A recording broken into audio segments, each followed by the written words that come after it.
ارزقنا شفاة الحسين اللهم ارزقنا زيارة الحسين اللهم ارزقنا شفاة الحسين اللهم ارزقنا زیارت الحسین۔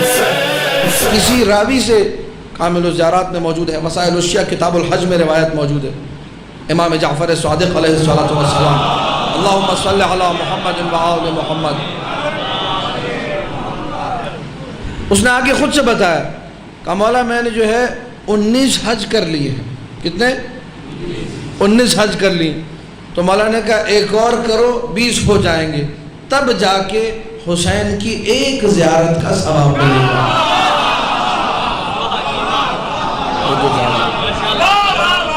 ذکر حسین ابن علی کو سنیے گا، تب جا کے ایک زیارت کا ثواب ملے گا۔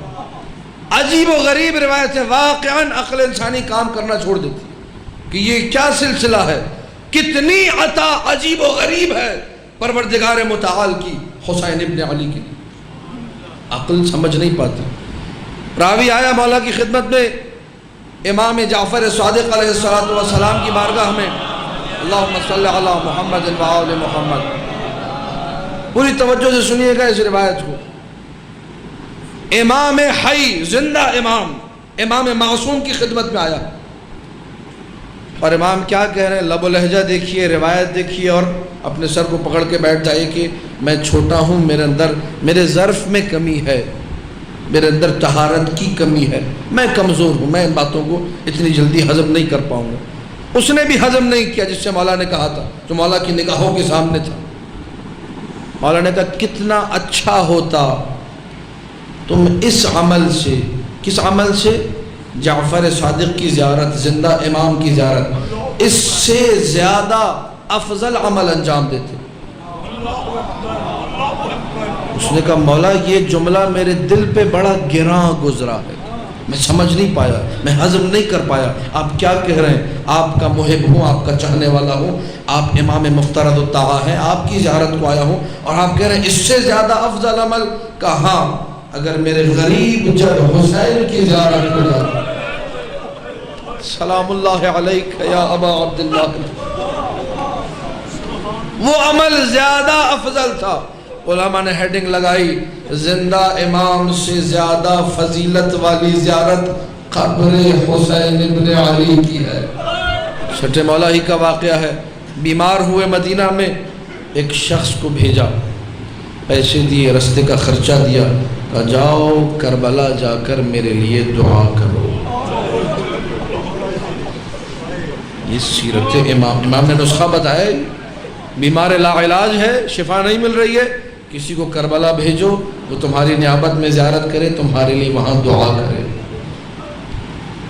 اس بندے نے پیسے لیے، رستے کا خرچہ لیا، جب گھر سے نکل رہا تھا خادم نے سنا، کہہ رہا تھا پتہ نہیں مجھے کیوں کربلا بھیج رہے ہیں، امام معصوم ہے، مفترض الطاعہ ہے، اگر ابھی امام اپنے ہاتھ اٹھائیں اللہ انہیں شفا دے دے گا، مجھے کربلا کس چکر میں بھیج رہے ہیں؟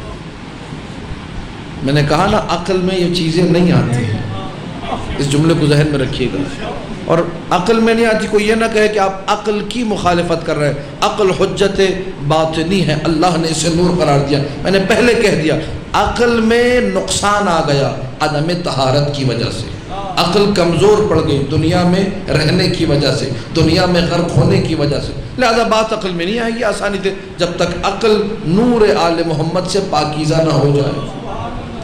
کیوں پتہ نہیں مجھے کربلا بھیج رہے ہیں، ابھی جعفر صادق ہاتھ اٹھائے اللہ شفا دے گا۔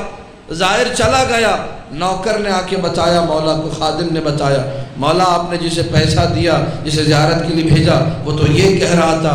کہا وہ صحیح کہہ رہا تھا، اگر ابھی میں ہاتھ اٹھا دوں اللہ ابھی مجھے شفا دے گا، لیکن اسے یہ نہیں پتا اللہ نے روئے زمین پر ایسی جگہ قرار دی ہے جہاں جعفر صادق کو بھی اپنے لیے دعا کرانا اچھا لگتا ہے۔ سمجھیے گا کربلا کو، اجابت الدعاء تحت قربتے، دعائیں قبول ہوتی ہیں قبہ حسین کے نیچے۔ ہر امام احترام کرتا ہے زائر حسین کا۔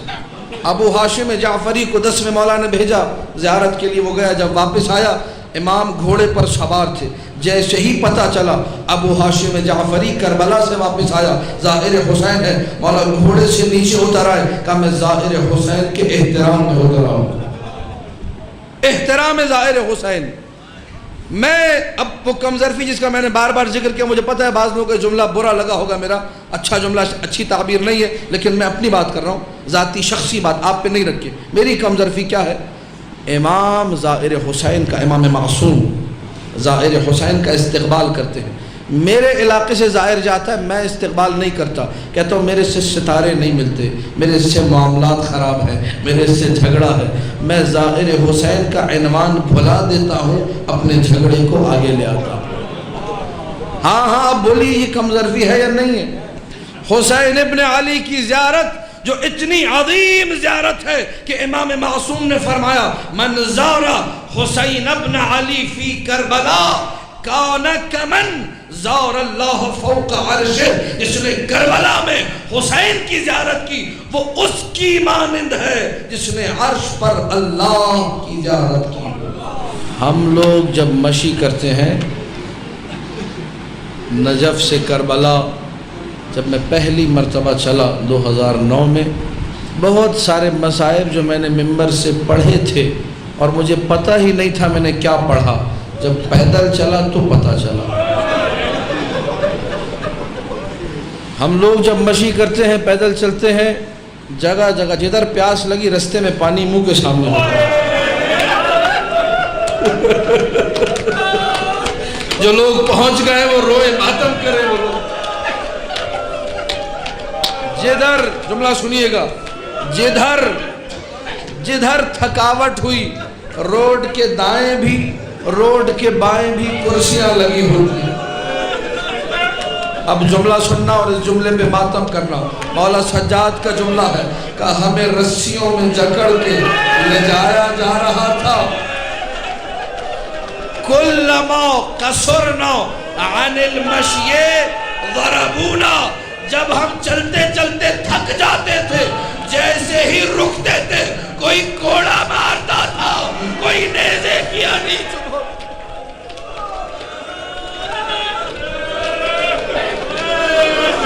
حسین کی زیارت ہے، حسین ابن علی کی زیارت ہے۔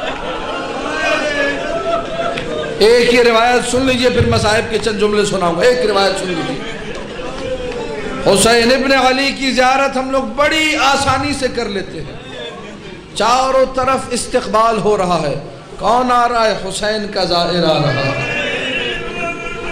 ہر بندہ، لوگ لڑ رہے ہوتے ہیں، کئی جگہ میں نے لڑائی دیکھی، مشی کے رستے میں لڑائی ہو رہی تھی، بھئی کس بات پہ لڑائی ہو رہی ہے؟ کہ یہ لڑائی ہو رہی ہے زائروں کے اوپر کہ میں اپنے گھر لے جاؤں گا، وہ کہتے ہیں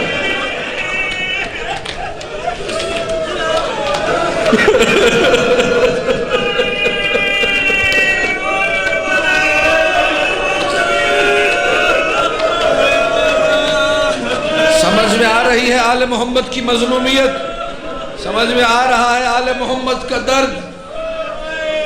چاروں طرف ظاہر کا استقبال ہو رہا ہے۔